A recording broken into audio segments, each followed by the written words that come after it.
India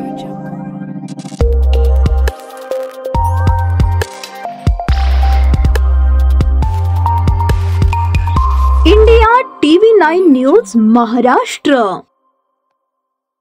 सरकारी कामात अडथळा आणल्याप्रकरणी प्रलंबित असलेल्या खटल्यात दोषमुक्त करण्यात यावे म्हणून केलेल्या अर्जात कोल्हापूर उच्च न्यायालयाचे न्यायाधीश शिवकुमार दिघे यांनी खटला चालवू नये अशी तात्पुरती स्थगिती दिली।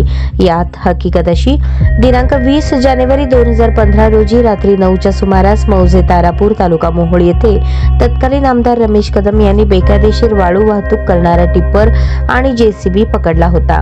त्यावर कार्यवाहीसाठी परिमंडळ अधिकारी मोहम्मद हुसेन तांबोळी याच्यासह काही कर्मचारी रात्री 9:30 वाजता गेले असता आमदार रमेश कदम यांनी तहसीलदार साहेब का आले नाहीत म्हणून त्यांना शिवीगाळ केली आणि पंचनामा माझ्या समक्ष करा, त्यावर मी सही करणार आहे असे म्हणून त्यांना अर्वाच्य भाषेत शिवीगाळ करून सरकारी कामात अडथळा आणला अशा आशयाची फिर्याद मोहम्मद हनीफ तांबोळी यांनी पंढरपूर तालुका पोलीस ठाण्यात दिली होती। त्यावरून पोलिसांनी दोषारोपपत्र दाखल केले होते।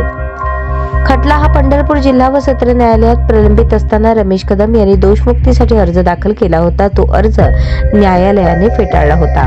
त्यावर रमेश कदम यांनी ॲडव्होकेट रितेश थोबडे यांच्या मार्फत कोल्हापूर उच्च न्यायालयात दोषमुक्तीसाठी पुनरावृत्ती अर्ज दाखल केला।